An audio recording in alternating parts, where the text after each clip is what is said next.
우리 옆 사람하고 인사 나누십시다. 사랑합니다. 축복합니다. 네. 안양 방면 25인승도 오늘 운행이 안 됩니다. 여행 가면 유집사님이 감독을 해야 되기 때문에 그래서 오늘 교회 차량 운행이 오후에는 다 안 되니까는 여러분들이 대중교통 이용해 주시면 감사하겠습니다. 1950년 남북이 38선으로 분단되었습니다. 얼어붙은 지가 근 70년의 세월이 가까워 옵니다. 제가 말씀을 드리기 전에 여러분들에게 당부를 좀 드립니다. 여러분들 가운데 이번에 이제 또 남북 간이 이루어지는 이런 일들에 대한 견해 차이는 있을 수 있습니다. 그러나 저는 오늘 그 부분을 좀 다루려고 하는데요. 정치적인 접근을 하려고 하는 것도 아니고 이념적인 접근을 하려고 하는 것도 아닙니다. 아마 여러분들의 생각엔 또 좀 다를 수도 있습니다. 또 현재의 이 남북 대화의 문제에 대한 이해가 관점이 서로 다를 수도 있습니다. 근데 이제 그런 것은 배제하고요. 저는 원론적이고 성경적인 접근을 오늘 하려고 합니다. 그렇게 여러분들이 이해하시고 오늘 말씀 속으로 들어가면 좋겠습니다. 사실 근 70년 동안 이 민족 안에는 온갖 거친 말들이 서로 오가면서 수많은 갈등과 분쟁을 겪어온 것이 사실입니다.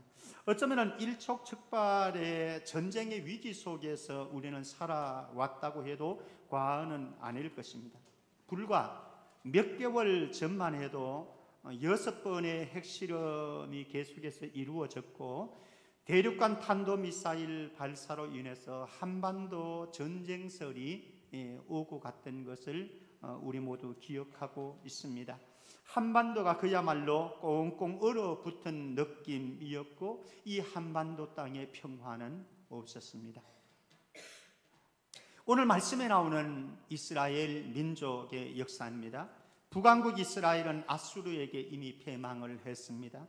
이사야가 이 말씀을 전가하던 이 당시에 남왕국에 대한 위험도 이사야는 선포를 하고 있습니다. 앞으로 그들이 바벨론에게 패망할 것을 예고합니다. 그리고 역사 속에서 실질적으로 이제 이스라엘 백성들은 바벨론에게 패망했고, 그리고 패망한 이스라엘 백성들은 바벨론의 포로로 끌려갔습니다. 식민지 생활을 하게 되었습니다. 지배자의 억압을 폭력 안에서 그들은 신음하고 눈물과 탄식의 세월을 보내야만 했습니다. 피지배자의 서러움과 아픔을 겪어야만 했습니다. 어쩌면 우리 민족이 그런 경험을 했듯이 이곳에도 하나님의 백성인 이스라엘 백성 공동체 안에도 평화가 없는 시대가 도래했습니다. 그런데 가만히 따지고 보면은 평화가 없는 세상은 남북 간의 이 현장에만도 아니고 또 이스라엘 백성들의 공동체만도 아니고 우리의 마음 안에도 평화가 사라진 분들이 많고 또 여러분들의 가정 안에도 평화가 사라진 분들이 많고 우리가 몸을 담고 있는 직장과 사업체 안에도 그럴 수 있고 또 우리 교회 공동체 안에도 그럴 수 있고 우리 민족 안에 곳곳에 평화가 사라진 것은 사실입니다. 왜 이렇게 평화를 그렇게 갈망하건만 우리 안에 평화가 없을까, 사라졌을까? 그것을 성경은 바로 죄 때문이라고 말씀을 합니다.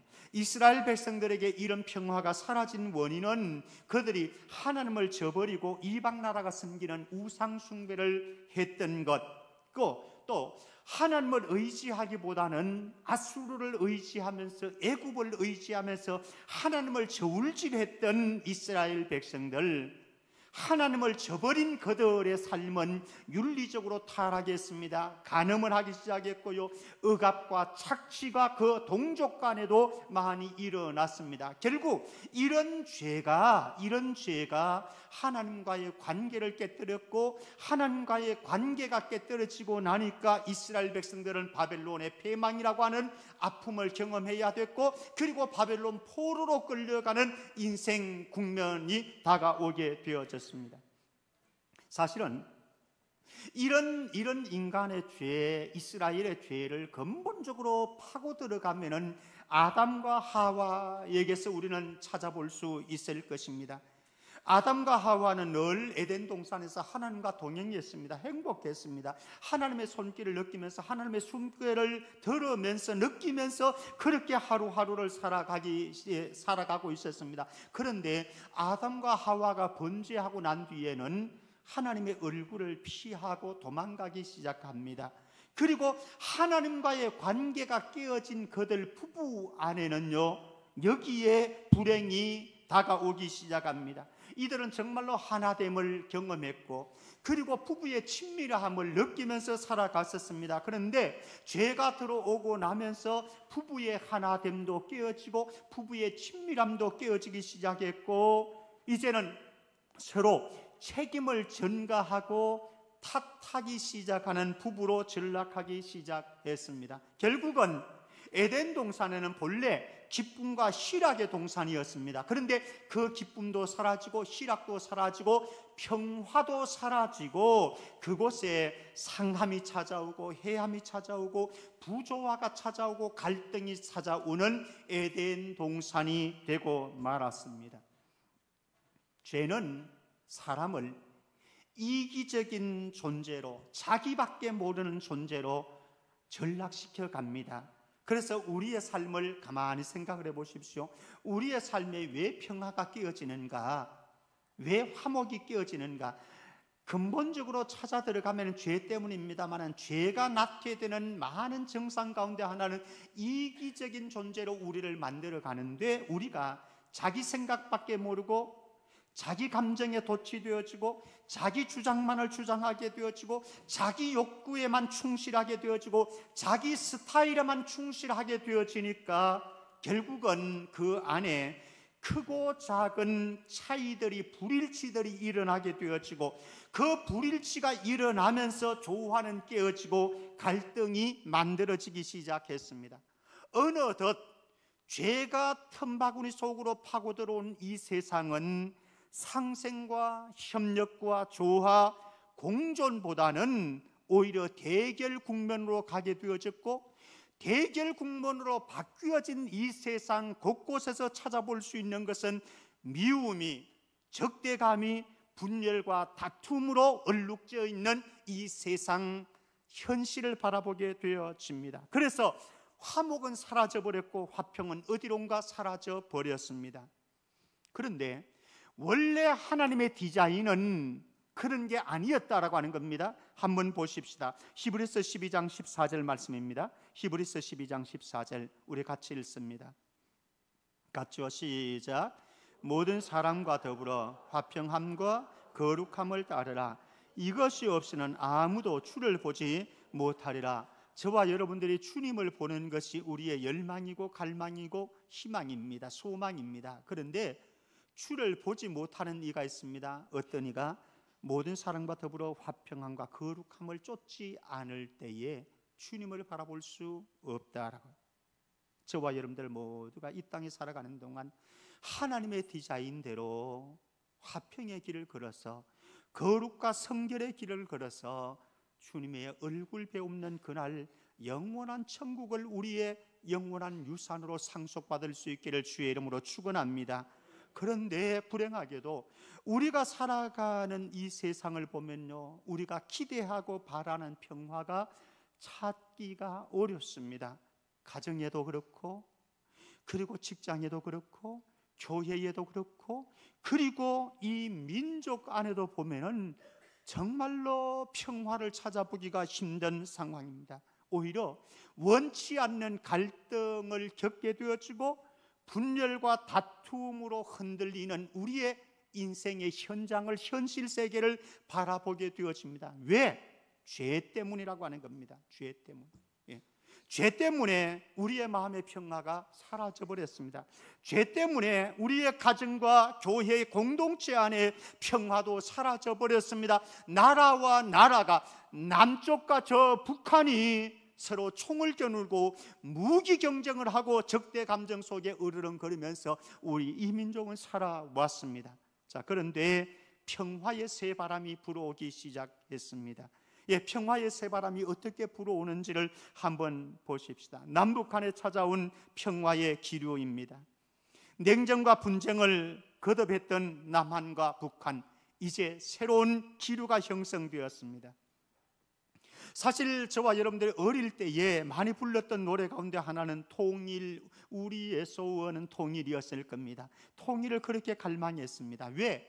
분단의 아픔을 알기 때문에, 분단의 상처가 얼마나 힘겨운 것을 알기 때문에, 그래서 우리는 통일을 노래했습니다. 그런데 통일로 가기 전에 먼저 필요한 것이 있는데 평화라고 하는 거죠.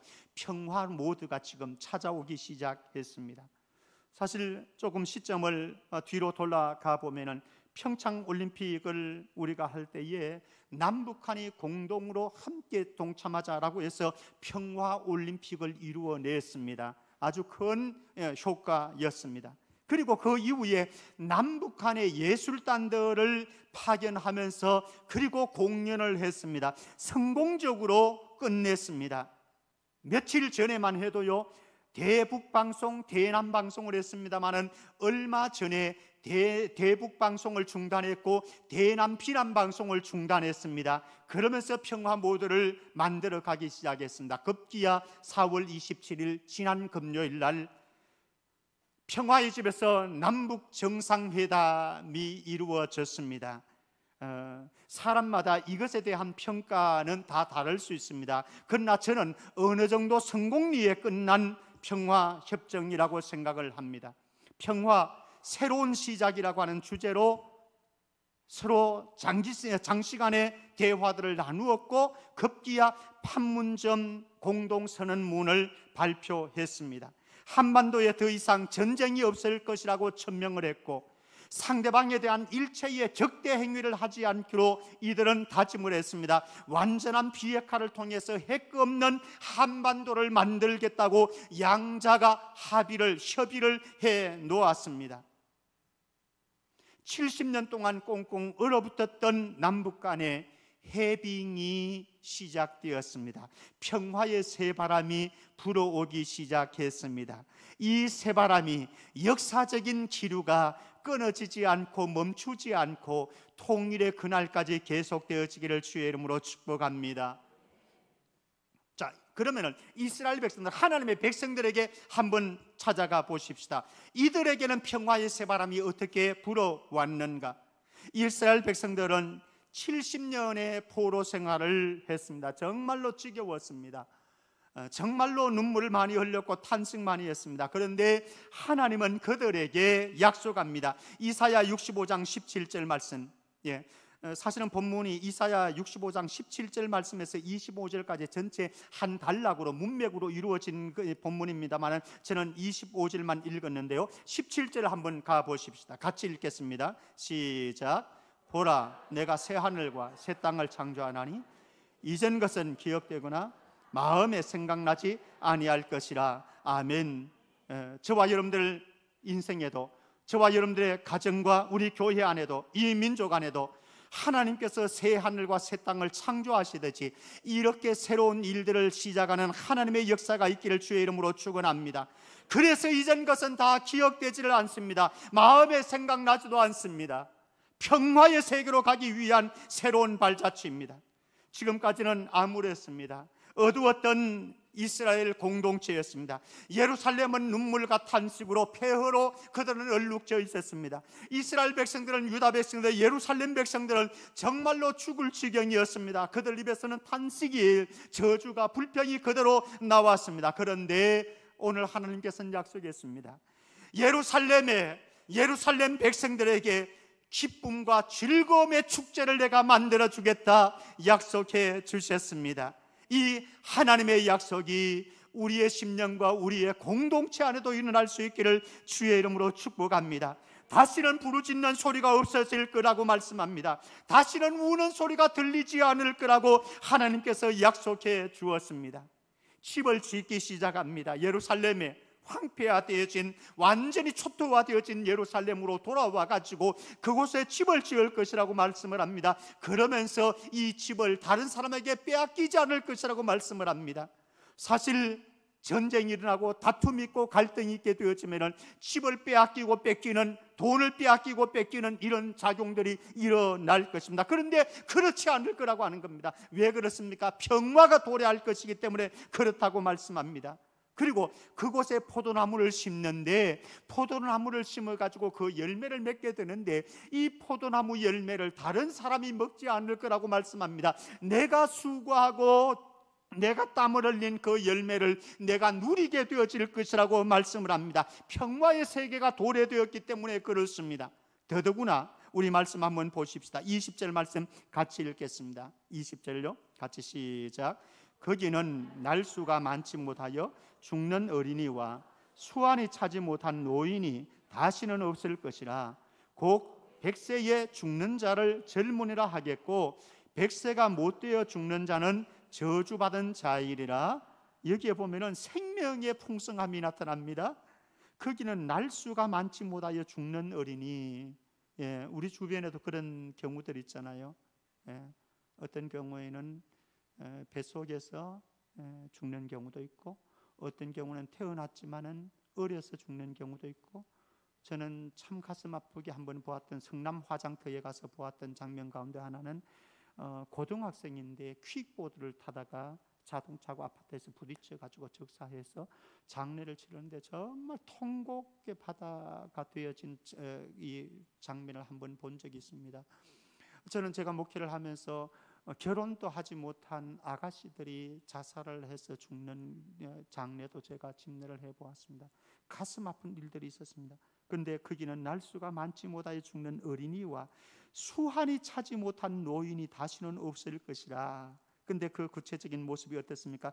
곧 100세에 죽는 자를 젊은이라 하겠고, 100세에 죽는데 뭐라고요? 젊은이가 죽은 거예요.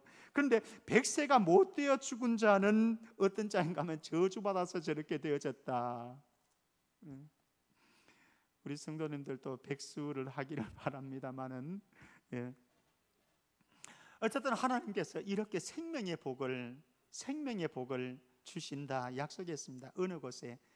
평화가 임하는 그곳에. 한번 보시겠습니까? 오늘 가슴 이 설레는 장면이 25절 오늘 본문 말씀입니다. 25절 같이 읽습니다. 시작.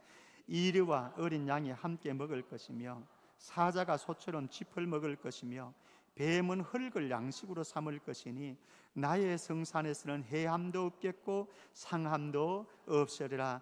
여호와께서 말씀하신다. 이런 날을 주실 거라는 거예요.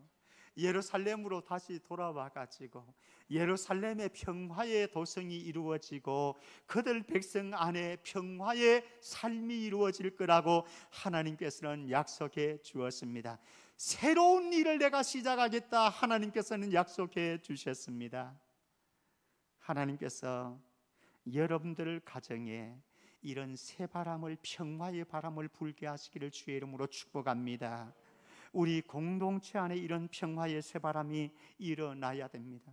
사실 우리 삶을 살아가면서요, 불안할 때가 참 많습니다. 두려울 때가 참 많습니다. 아마 오늘 또 살아가면서 여러분들은 답답해서 마음과 영혼에 자유함이 없는, 평안이 없는 분들 많이 있을 것입니다. 우리를 옥죄고 있는 모든 이 세력들이 하나님의 창조의 역사 속에 다 물러가고 불태워지고 파괴되어지고 우리 안에 마음과 영혼의 자유와 평안이 찾아오기를 주의 이름으로 축복합니다. 뿐만 아닙니다.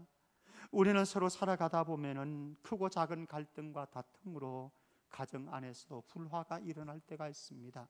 부부 간에도 갈등이 일어날 때가 있고 부모와 자식 간에도 이런 갈등으로 해서 힘겨울 때가 있습니다. 있지요.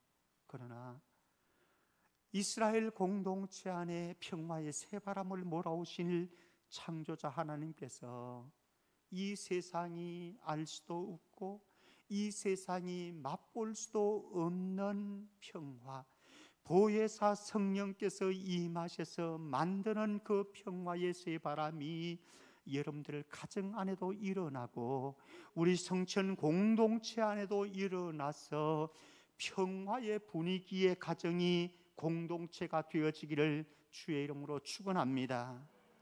남북한에 어느덧 이 평화의 새바람이 불어왔습니다. 멈추지 아니하고 저 북한 땅에 지하교회가 지상으로 올라와서 마음껏 예배하고 찬송할 수 있는 그날이 오기까지 평화의 새바람이 계속해서 불어가고, 언젠가 그 어느 때가 되어졌을 때에 평양에서 원산에서 어게인 1907년 대부흥의 역사가 다시 재현되어지는 그날까지 평화의 새바람은 저 북한 땅을 덮어가고 이 남한 땅을 덮어가서 이 민족이 남북한이 통일되어서 하나님을 찬양하고 영광 돌리는 그 화평함이 샬롬의 공동체가 이루어지는 은혜가 계속해서 이어져 가기를 주의 이름으로 축원합니다. 그러면서 우리는 평화로 가는 길을 한번 찾아보려고 합니다. 평화로 가는 길, 우리 삶에 찾아와야 되는데 어떻게 우리는 이 평화의 세계로 걸어갈 것인가? 진정한 평화는 다른 곳에서 오지 않습니다. 평화는 평화의 왕이신 예수 그리스도께서 다스리시는 그곳에 진정한 평화가 찾아옵니다. 이사야서 9장 6절 말씀 보겠습니다. 이사야서 9장 6절 말씀 같이 읽습니다. 시작. 이는 한 아기가 우리에게 낳고 한 아들을 우리에게 주신 바 되었는데 그의 어깨에는 정사를 메었고 그의 이름은 기묘자라, 모사라, 전능하신 하나님이라, 영존하시는 아버지라, 평강의 왕이라 할 것임이라. 어린아이가 탄생합니다. 연약합니다. 보잘것없습니다. 유약합니다. 그런데 이 아이가, 어린 아이가 누구인가? 평강의 왕이 되실 분이십니다. 그분이 누구입니까? 우리의 영원한 왕이신 예수 그리스도, 그분이십니다. 그분이 여러분들의 마음에 참된 안식과 참된 자유와 참된 평화를 만드는 역사 있기를 바랍니다. 그분이 여러분들의 가정의 왕이 되시기를 바랍니다. 남편도 다스리시고 아내도 다스리시고 부모님도 다스리시고 자식도 다스리시고 예수 그리스도께서 시어머님도 다스리시고 며느리도 다스리셔서 여러분들 안에 평강의 왕이신 예수님께서 평화를 만드는 역사 일어나기를 주의 이름으로 축복합니다. 우리 성천 공동체 안에도 목사에게도 평강의 왕이신 예수님께서 다스리시고 우리 장로님들과 우리 온 성도들에게 우리의 영원한 평강의 왕이신 예수님께서 주인이 되시고 통치자가 되셔서 그분이 다스리는 평강이 우리 성천 교회 안에 마음껏 부러지는 역사 있기를 바랍니다. 이 민족 복음의 역사 안에서 성장해 왔습니다. 복음의 역사 안에서 예수 그리스도는 왕이라고 고백했습니다. 때로는 한국교회가 연약한 분도 가지고 있습니다. 한국교회의 목회자들과 성도들이 연약함도 가지고 있습니다. 그러나 저는 믿습니다. 여전히 평강의 왕이신 예수 그리스도께서 교회와 성도의 머리가 되십니다. 그래서 그분이 평화를 만들어 가실 것입니다. 이 민족을 그분이 다스리셔서 이 민족 안에 평화의 계적이 풍성하게 도래하는 역사의 길을 주의 이름으로 축복합니다. 근데 이 평강의 왕신 예수 그리스도께서 어떻게 평안을 가져왔는지를 한번 보십시다. 에베소서 2장 14절 말씀입니다. 에베소서 2장 14절 같이 읽습니다. 같이요. 시작.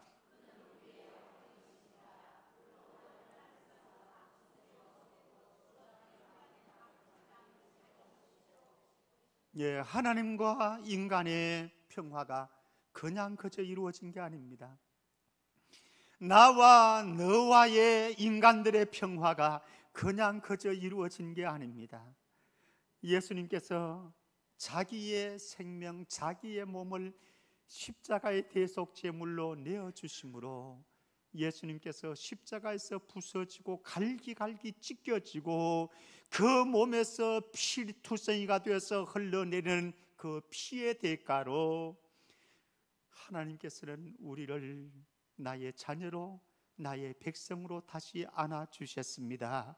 그리고 어울릴 수 없는 나와 너와의 관계에 막힌 담들을 모두 허물어 버리시고 우리를 하나로 연합시켜 주셨습니다. 사랑하는 성도 여러분, 정말로 저와 여러분들이 예수 그리스도를 본받아서 이 땅에 살아가는 동안 예수님이 향하셨던 그 희생의 대가를 치루어서 우리의 가정을 평화의 가정으로 만들고 우리 교회를 평화의 교회로 만들고 이 민족을 평화의 민족으로 만드는데 내가 작은 헌신과 희생을 할 수 있기를 주의 이름으로 축복합니다.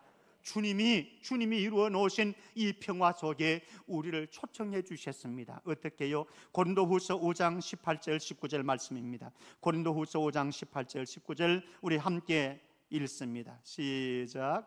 모든 것이 하나님께로 났으며 그가 그리스도로 말미암아 우리를 자기와 화목하게 하시고 또 우리에게 화목하게 하는 직분을 주셨으니 곧 하나님께서 그리스도 안에 계시사 세상을 자기와 화목하게 하시며 그들의 죄를 그들에게 돌리지 아니하시고 하게 하는 말씀을 우리에게 부탁하셨느니라. 아멘. 평강의 왕신 예수님께서 이미 저와 여러분들을 하나님과 화목하게 만들었습니다. 그리고 나와 너의 관계를 화목하게 만들었습니다. 이제 예수님께서는 우리에게 화평케 하는 복음을 손에 집어 주었습니다. 여러분들 안에 있는 이 복음, 하나님의 말씀 가지고 여러분들의 가정으로, 여러분들의 직장으로, 우리 공동체 안에 들어오시기를 바랍니다. 무엇으로 우리를 삼으셨는가? 저와 여러분들을 화목케 하는, 화평케 하는 대사로 파송해 주셨기 때문에 그렇습니다. 저와 여러분들은 화평케 할 수 없는 존재입니다. 저와 여러분들을 화목케 할 수 있는 존재가 아닙니다. 그런데 우리 안에 복음이 있습니다. 하나님의 말씀이 있습니다. 하나님의 능력이 있습니다. 성령의 능력이 있습니다. 이것 잡고 가시기를 바랍니다. 그래서 여러분들의 가정을 화목으로 바꾸어 나가시고 우리 공동체와 여러분들의 직장에서 화평케 하는 피스메이커가 바로 여러분들이 되시기를 주의 이름으로 축복합니다. 이런 평화의 대사가 되어서 평화의 복음을 가지고 우리의 삶의 현장을, 우리의 사역의 현장을 평화로 뒤바꾸어 나가기를 원할 때에 우리에게 꼭 필요한 것이 있습니다. 평화로 나가는 중요한 몇 가지 보겠습니다. 첫 번째는 우리가 평화를 이루어내려고 하면은요, 마음의 무장해제가 이루어져야 됩니다. 우리 남한의 문재인 대통령께서도 무장해제를 했습니다. 저 북한의 김정은 위원장도 무장해제를 했나요? 어쨌든 형식적으로는 무장해제를 했습니다. 그래서 남북한 대화가 이루어졌습니다. 사랑하는 성도 여러분, 여러분들의 가정에서 평화를 만들려고 하면요, 여러분들의 직장에서 그리고 우리 공동체 안에서 우리가 평화를 만들려고 하면 마음의 무장해제부터 하시기를 바랍니다. 적대감을 우리는 비워야 됩니다. 미움의 감정들을 비워야 됩니다. 마음의 무장해제가 되지 않으면 절대로 평화로 나갈 수가 없습니다. 남북 간에 앞으로 계속해서 마음의 무장해제가 진실로 이루어지기를 바랍니다. 그래야 완전한 평화의 세계로 나갈 수가 있습니다. 두 번째입니다. 두 번째, 누군가가 먼저 손을 내밀어야 합니다. 사실은 김정은이가 손을 내민 건 아니에요. 누가 내밀었어요? 우리 남한에서 내밀었어요. 끊임없이 내미니까 결국은 김정은이도 어느 시점이 되어서 내밀었습니다. 손을 내민다고 하는 것은 무엇입니까? 서로 이해하겠다는 겁니다. 서로 용납하겠다고 하는 겁니다. 여러분들 안에서 남편이 손을 내밀기만 기다리지 말고 여러분들이 손 내미시고, 아내가 손 내밀기를 기다리기만 말고 여러분들이 손 내미시기를 바랍니다. 우리 공동체 안에서 여러분들 직장생활 속에서 누군가와 막힌 담이 있다고 한다면 꼭 내가 먼저 손을 내밀어서 서로 이해하겠다고, 서로 용납하겠다고 하면서 우리 공동체 안에 손을 내미는 운동들이 일어나기를 주의 이름으로 축복합니다. 그리고 한 단계 더 나가서 자발적인 희생이 이루어져야 됩니다. 사실 손해 안 보려고 하면은, 양보 안 보려고 하면은, 내가 지지 않으려고 하면은 어떤 평화도 이루어지지 않습니다. 근데 이번에 나만이 손해 보기로 했습니다. 양보하기로 했습니다. 지기로 했습니다. 그리고 들어가니까 협상 테이블에 앉게 되어지는 거죠. 우리도 마찬가지입니다. 우리의 가정 안에서도, 우리 직장 안에서도, 교회 공동체 안에서도, 우리 대인 관계 안에서도 그렇습니다. 내가 자발적인, 예수님이 정말로 자기 몸을 십자가에서 희생한 것처럼 이런 자기 포기가 이루어지고 자발적인 희생이 이루어질 때에 그곳에 평화의 꽃이 피어나는 것 아니겠습니까? 우리 모두가 집시다. 양보하십시다. 내가 죽어지십시다. 내가 희생하십시다. 그래서 우리 안에 부활의 꽃이, 영광의 꽃이, 평화의 꽃이 활짝 피어나는 은총이 있기를 바랍니다. 그리고 자발적인 희생을 넘어서 우리는 그 다음에 대화와 협상의 테이블로 나아가야 됩니다. 지금 남북한이 만약에 대화와 협상의 테이블로 나가지 않았다고 한다면 이런 선언이 이루어질 수가 없었습니다. 그런데 어쨌든 대화의 테이블로 나갔습니다. 협상의 테이블로 나갔습니다. 그리고 밀고 당겼습니다. 결국은 해냈습니다. 예. 우리의 삶 속에도 그랬으면 좋겠습니다. 하나님 이스라엘 백성들에게 말씀합니다. 오라, 우리가 서로 변론해보자 말씀합니다. 주님도 하나님도 우리를 서로 대화 나누어 보자고, 협상 테이블에 앉아보자고 요청했습니다. 부부가 협상 테이블에 앉으시기를 바랍니다. 부모와 자녀가 협상 테이블에 앉으시기를 바랍니다. 우리 공동체 안에 온 성도들이 막힌 담들이 있다고 한다면 우리 모두 협상 테이블에, 대화의 테이블에 앉아서 함께 대화 나누면서 하나님께서 만들어 놓으신 이 평화를 우리 안에 실현할 수 있기를 주의 이름으로 축원합니다. 근데 이 모든 것보다 더 중요한 게 있어요. 무엇인가 하면요, 구체적인 실행이 이루어져야 됩니다. 이 시간 여러분들의 마음속에 내가 집에 돌아가서 우리 아이들하고 우리 남편하고 아내하고 이런 평화를 만들어야지, 이런 마음만 가지는 것으로는 안 됩니다. 집에 돌아가서 바로 여러분들이 하셔야 됩니다. 실행하셔야 됩니다. 실행할 때에 거기에 하나님이 일하시는 기적의 역사는 이루어나는 겁니다. 우리 공동체 안에도 그래 했으면 좋겠습니다. 혹시 공동체 안에 서로 막힌 것들이 있다고 한다면 이미 예수님께서는 다 이거 막힌 담을 허무셨는데 우리가 만들어가는 거잖아요. 그래서 우리 모두가 함께 우리의 삶 속에서 구체적으로 실행해서 막힌 담들을 허물어가고 평화를 이루어갈 수 있기를 바랍니다. 직장에서 고민만 하지 마십시다. 여러분들 직장 가서 정말 때로는 여러분들 마음에 좀 담이 있는 사람이 있습니다. 여러분들이 얼마나 힘듭니까? 그게 힘들잖아요. 누군가가 맡긴 담이 있어서 그를 미워하고 적대 감정을 가지고 있다고 하는 건 너무 힘들잖아요. 여러분들 자신을 위해서, 그 사람을 위해서가 아니라 직장을 위해서가 아니라 여러분들 자신을 위해서 즐겁게 행복하게 직장생활을 하기 위해서 여러분들이 실행에 옮길 수 있기를 바랍니다. 그럴 때에 하나님 역사하실 줄 믿습니다. 남북한이 평화의 기류가 새바람이 불어왔습니다. 그런데 저는 마지막으로 한 가지 당부하고 싶은 것이 있습니다. 지나친 낙관은 금물이다. 지나친 낙관은 금물이다. 어쩌면은 위장된 평화일 수도 있습니다. 거짓 평화일 수도 있습니다. 사실 마음을 열고 정말로 평화의 테이블로 나왔다고 그럴지라도요, 아직까지 산적해 있는 문제들이 많이 있습니다. 북미 간의 정상회담이 어떻게 이루어질 것인가? 주한미군 철수가 어떻게 이루어질 건가? 미사일과 사드 배치의 문제가 어떻게 앞으로 갈 것인가? 또 한미연합훈련이 어떻게 갈 것인가? 등등등등.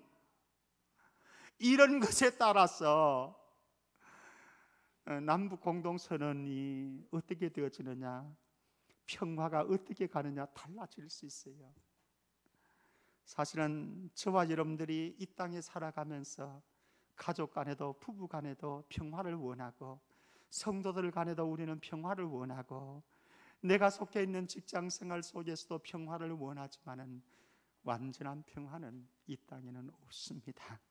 사실은 이사야서 65장 25절에 있는 이 평화는 예루살렘이 샬롬의 공동체로 회복될 것을 대한 예언이기는 하지만은 사실은 이 예언은 어디를 향하는가 하면은 메시아이신 평화의 왕이신 예수님께서 도래해서 이루게 될 신약 교회를 바라보고 하는 예언입니다. 그리고 그분은 오셨고 그분의 복음으로 교회는 살아났고 교회가 살아나서 이 교회들이 하나님의 평화를 맛보고 있습니다. 그러나 아직까지도 여기까지도 하나님의 완전한 평화는 도래하지 않았습니다. 우리 공동체 안에서도 우리 마음에 불편한 감정들 있잖아요. 힘겨운 막힌 담들이 있어서 우리가 힘겨워할 때도 있잖아요. 그래서 이 땅에서 우리가 맛보는 평화는, 우리가 누리는 평화는 불완전한 평화입니다. 그런데 이 이사야서 55장 25절의 이 예언은 예수 그리스도께서 도래하시고 재림하시고 그때 이루어질 새 하늘과 새 땅에서 이루어질 평화의 비전입니다. 우리 모두 그 평화의 비전 바라보고 이 땅 나그네 삶을 사시기를 바랍니다.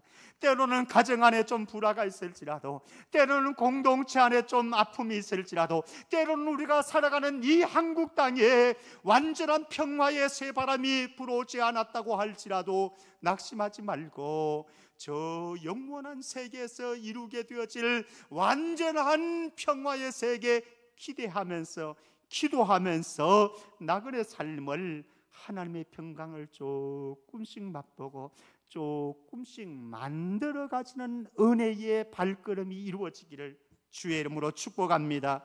하나님 아버지의 은혜 감사합니다.